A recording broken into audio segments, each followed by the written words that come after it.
Sore itu ketika menjelang maghrib aku dan temanku selesai bermain futsal. Tanpa berlama-lama aku langsung pamit pulang. Tidak tahu kenapa, yang ada di pikiranku sore itu segera sampai di kosanku. Hari yang sangat melelahkan. Sesampainya di kos, aku langsung merebahkan badan di tempat tidur. Dan tanpa terasa aku pun sempat tertidur sebentar, sampai akhirnya kembali terbangun setelah mendengar bunyi BBM dari handphoneku. Ternyata itu adalah BBM dari salah seorang teman kampusku, yang mengingatkan makalah soal tugas besok. Malah sebenarnya tapi bagaimana lagi aku sudah terlanjur berjanji pada temanku kalau aku yang akan menyelesaikan makalahnya. Akhirnya aku pun beranjak menuju kamar mandi. Tapi sampai di kamar mandi dan menyalakan keran air, mati lagi airnya. Terpaksa aku harus mandi di lantai 2 yang letaknya paling pojok. Aku melihat jam, ternyata baru jam 7.30 malam.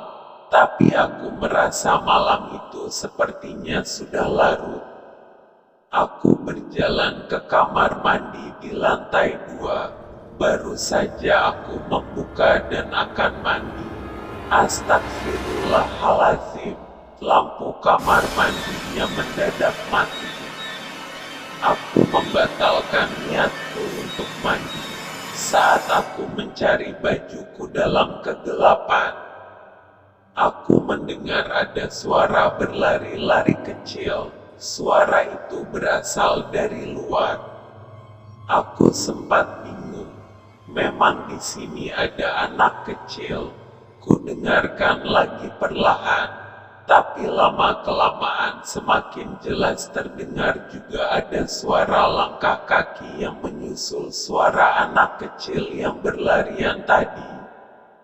Semua suara-suara itu akhirnya berhenti tepat di depan kamar mandi ini. Aneh, mendadak bulu kuduk berdiri dan aku juga merinding.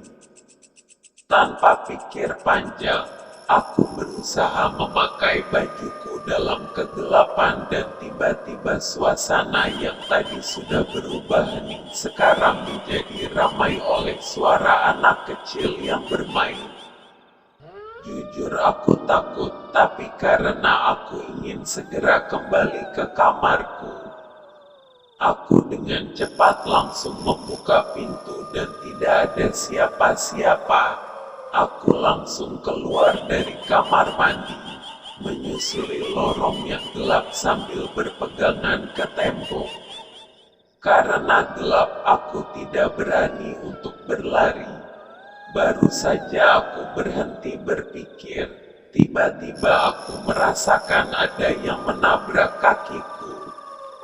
Aku tidak bisa melihat apa atau siapa, tapi yang pasti kaki kiriku sekarang terasa berat. Seperti ada yang memegang kakiku. Aku mencoba meraba kaki kiriku dan coba memastikan apa yang ada di kakiku. Ya Tuhan, aku tidak percaya dengan apa yang kusentuh sekarang. Aku merasakan seperti memegang rambut. Aku teruskan menelusuri yang memegang kakiku itu, dan ini telinga, hidung. Dan belum sempat aku mengira-ngira, tiba-tiba aku semakin panik. Ada sosok anak kecil sedang memegangi kakiku, tidak hanya satu. Kemudian terdengar lagi suara tawa seseorang dari arah belakangku. Pihihi, pihihi. Ku beranikan diri melihat ke arah belakang. Dan tepat di belakangku ada seorang perempuan berbaju putih, berdiri menatapku sambil tertawa. Aku berlari secepatnya menuruni tangga tanpa berpikir panjang dan baru beberapa langkah aku berlari. Aku terjatuh karena tidak melihat beberapa tangga yang ada di hadapanku. Kakiku keseleo. Aku terjerembab jatuh dan kurasakan daguku menghantam lantai.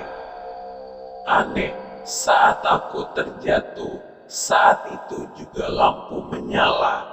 Kurasakan kesakitan yang amat sangat. Aku tidak berani lagi melihat ke belakang. Aku angkat badanku dan mulai berjalan ke arah pintu kos sambil menahan rasa sakit. Malam itu aku menahan sakit semalaman. Aku juga tidak berani keluar kamar karena kejadian yang baru saja aku alami membuatku takut. Keesokan harinya aku pergi ke tukang urut diantar oleh teman kosku. Beberapa malam setelah itu, tidak pernah ada lagi gangguan yang terjadi. Hingga sampailah pada hari itu, karena masih tidak enak badan jadi aku tidak kemana-mana malam itu. Aku hanya bermain games di laptopku, sambil menonton siaran langsung sepak bola sekitar jam 10.30 malam. Karena aku ingin buang air kecil, aku beranjak dan berjalan menuju kamar mandi. Tapi, saat aku baru sampai di depan kamar mandi, langkahku tertahan. Suara itu terdengar lagi, kali ini terdengar dari dalam kamar mandiku. Aku mendekati pintu depan kamar mandi. Perasaanku semakin tidak enak, jantungku berdetak kencang. Suara air yang sedang dipakai jelas terdengar. Lalu aku memberanikan diri langsung membuka pintu kamar mandi dan saat aku buka, astaga ya Tuhan, di dalam kamar mandiku, aku melihat sesosok wanita berambut panjang sedang memandikan 3 orang anak kecil yang aku yakin aku pernah melihatnya saat itu. Wajah perempuan itu sangat menyeramkan dan sangat penuh dendam. Perempuan itu memandikan ketiga anak kecil itu, sedangkan anak kecil itu terus mengeluarkan tangisan yang sangat memilukan. Aku mencoba menahan mulutku dengan tanganku agar tidak berteriak. Lalu tiba-tiba perempuan itu berhenti memandikan ketiga anak kecil itu dan perlahan dia mulai menatap ke arahku dengan tatapan tajam dan penuh amarah. Sambil tertawa sangat menyeramkan, dia lalu berdiri dan perlahan berjalan menghampiriku.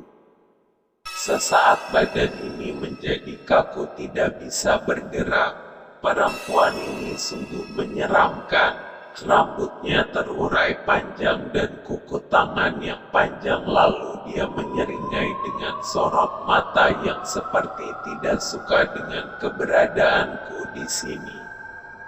Sedangkan ketiga anak kecil itu hanya terlihat membisu, menatapku dengan tatapan yang kosong seperti meminta pertolongan.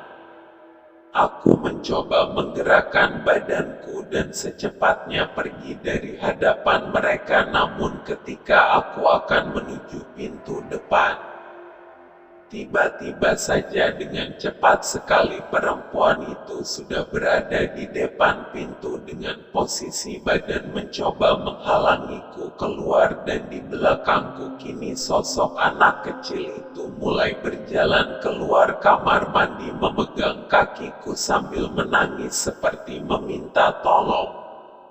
Aku berusaha menggerakkan badanku. Aku mengambil sebuah barang di atas mejaku dan aku mulai melemparnya ke arah kamar mandi dan mulai dapat menggerakkan badanku. Dan tidak lama muncul temanku, lalu disusul warga dekat kosan muncul di depan kamarku. Mereka datang mendengar suara pecahan kaca itu. dan bertanya kepadaku. Aku mulai menceritakan kejadian yang aku alami tadi itu. Salah seorang sesepuh di daerah kosanku mengatakan kalau dulu sebelum tempat ini menjadi kos, ada sebuah rumah yang dihuni oleh pindahan dari Jakarta, yang konon si suami ini tinggal bersama istri barunya bersama ketiga orang anak hasil dari pernikahan sebelumnya. Sebagai ibu tiri, rupa sang istri memang sangat galak dan kasar dalam mendidik ketiga anak ini. Akhirnya ketiga anak kecil tersebut meninggal di kamar mandi, karena tidak kuat menahan malu karena jadi bahan pembicaraan warga sekitar.